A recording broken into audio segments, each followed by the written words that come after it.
pessoal, nós vamos dar início hoje a mais uma teleaula da evangelização infantil e para isso vamos começar com uma oração. Que Deus nosso Pai, que é todo poder e bondade, nos ilumine e abençoe para que a gente possa colocar em prática os seus ensinamentos, que é a lei de amor, justiça e caridade. Pessoal, hoje nós vamos falar sobre a primeira revelação. Na semana passada, eu enviei para vocês 2 vídeos, vocês lembram? Falando sobre a história de Moisés, para que vocês conhecessem Moisés, a figura de Moisés, quem foi, né? Para que hoje a gente pudesse estar aqui, reunidos, falando sobre Moisés e qual a sua importância, né? Hoje nós vamos falar sobre a primeira revelação que está personificada na figura de Moisés. A primeira revelação é a revelação da justiça. Moisés, ele precisava legislar para um povo ainda muito rude. E aí, na lei de Moisés, nós vamos ter 2 leis, que é a lei civil e a lei de Deus. A lei de Deus, ela é imutável. O que significa isso? Significa que não muda, né? Porque Deus não muda, então a lei de Deus não muda e está gravada na nossa consciência. E a outra lei, que a lei civil, ela é mutável, ela muda de acordo com o tempo, de acordo com o progresso da civilização e dos povos. Hoje nós vamos falar da lei que nós vamos falar sobre os 10 mandamentos que foram revelados a Moisés através da sua mediunidade no Monte Sinai. E essa vai personificar a justiça, né? E é a base de muitos códigos relacionados à justiça de hoje. Então, na aulinha de hoje, nós vamos estudar Moisés, os 10 mandamentos, né? Como que Moisés recebeu esses 10 mandamentos. Eu espero que vocês aprendam e coloquem em prática a lei de Deus. Um grande beijo, te amo a todos vocês.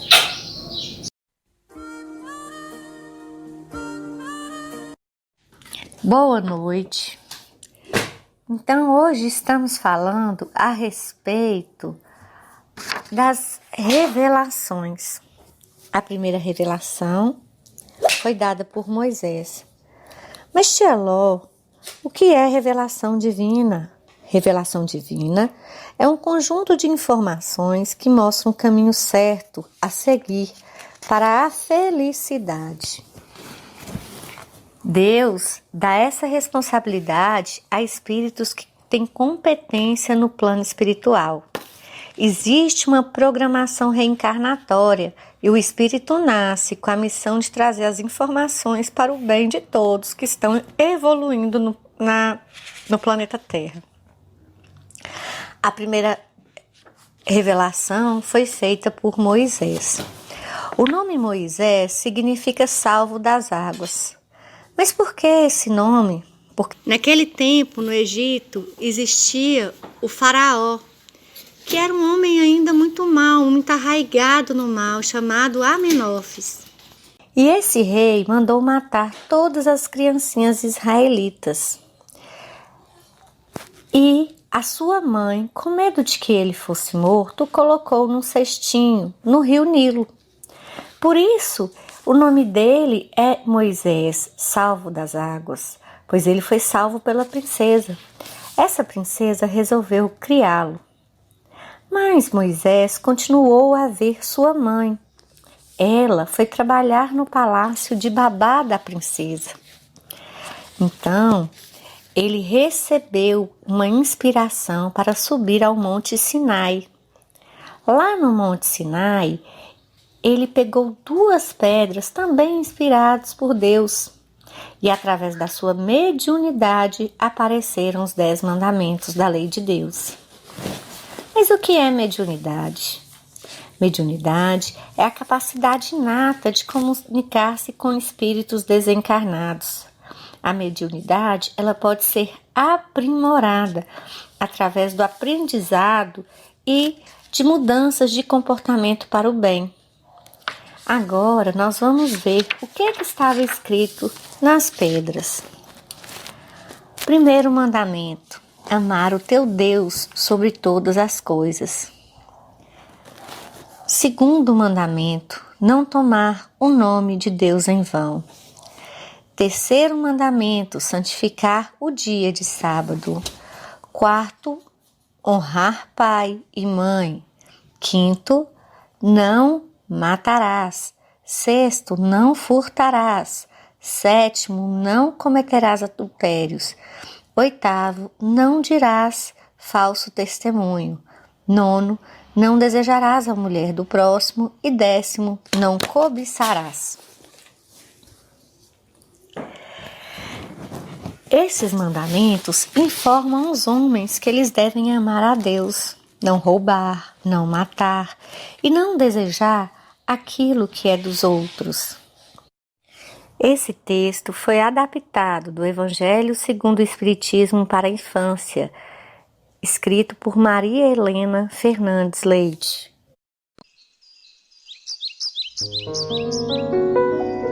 O Evangelho segundo Marcos. Capítulo 7. Ora, reuniram-se a Jesus os fariseus e alguns escribas, vindos de Jerusalém.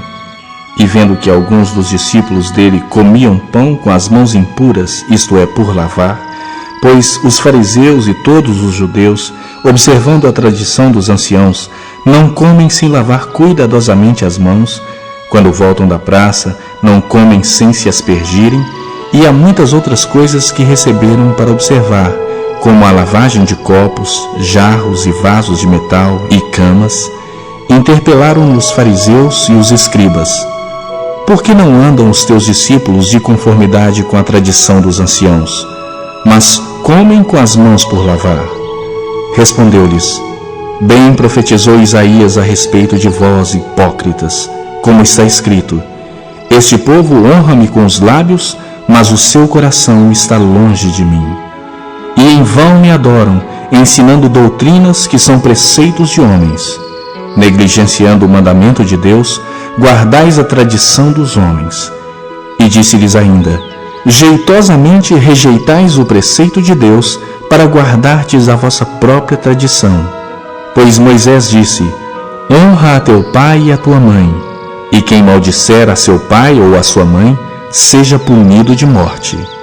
Vós, porém, dizeis: se um homem disser a seu pai ou a sua mãe, aquilo que poderias aproveitar de mim é corbã, isto é, oferta para o Senhor, então o dispensais de fazer qualquer coisa em favor de seu pai ou de sua mãe, invalidando a palavra de Deus pela vossa tradição, que vós mesmos transmitistes. E fazeis muitas outras coisas semelhantes. Convocando ele de novo a multidão, disse-lhes: ouvi-me todos e entendei. Nada há fora do homem que, entrando nele, o possa contaminar, mas o que sai do homem é o que o contamina.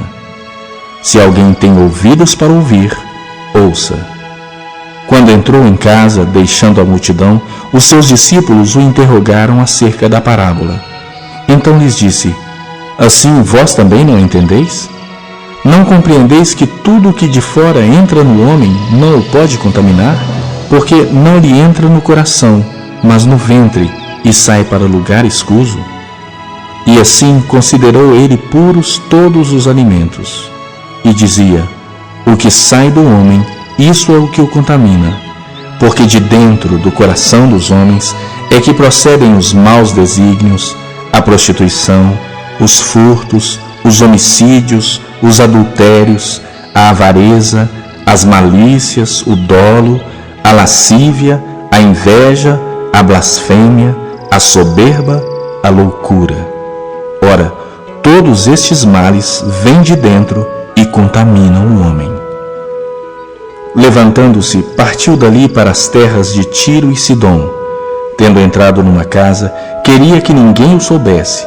No entanto, não pôde ocultar-se, porque uma mulher, cuja filhinha estava possessa de espírito imundo, tendo ouvido a respeito dele, veio e prostrou-se-lhe aos pés. Esta mulher era grega, de origem cirofenícia, e rogava-lhe que lhe expelisse de sua filha o demônio. Mas Jesus lhe disse: deixa primeiro que se fartem os filhos, porque não é bom tomar o pão dos filhos e lançá-lo aos cachorrinhos. Ela, porém, lhe respondeu: Sim, Senhor, mas os cachorrinhos debaixo da mesa comem das migalhas das crianças. Então lhe disse: Por causa dessa palavra, podes ir. O demônio já saiu de sua filha. Voltando ela para casa, achou a menina sobre a cama, pois o demônio a deixara. De novo se retirou das terras de Tiro e foi por Sidom até o mar da Galileia, através do território de Decápolis. Então lhe trouxeram um surdo e gago e lhe suplicaram que impusesse as mãos sobre ele. Jesus, tirando-o da multidão à parte, pôs-lhe os dedos nos ouvidos e lhe tocou a língua com saliva. Depois, erguendo os olhos ao céu, suspirou e disse: Efatá, que quer dizer, abre-te. Abriram-se-lhe os ouvidos, e logo se lhe soltou o empecilho da língua, e falava desembaraçadamente. Mas lhes ordenou que a ninguém o dissessem. Contudo, quanto mais recomendava, tanto mais eles o divulgavam. Maravilhavam-se sobremaneira, dizendo: Tudo ele tem feito esplendidamente bem. Não somente faz ouvir os surdos, como falar os mudos. Hoje nós vamos ver o questionamento 875. Estamos estudando sobre justiça e direitos naturais, na lei de justiça, de amor e caridade. Pergunta Kardec: como se pode definir a justiça? E a espiritualidade ensina: a justiça consiste em cada um respeitar os direitos dos demais. E tem a pergunta 875A: que é o que determina esses direitos? E a espiritualidade responde: duas coisas, a lei humana e a lei natural.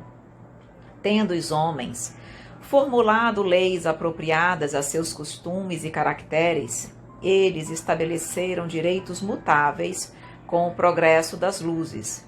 Vede-se hoje as vossas leis, aliás imperfeitas, consagram os mesmos direitos que as da Idade Média. Entretanto, esses direitos antiquados, que agora se vos afiguram monstruosos, pareciam justos e naturais naquela época. Nem sempre, pois, é acorde com a justiça o direito que os homens prescrevem.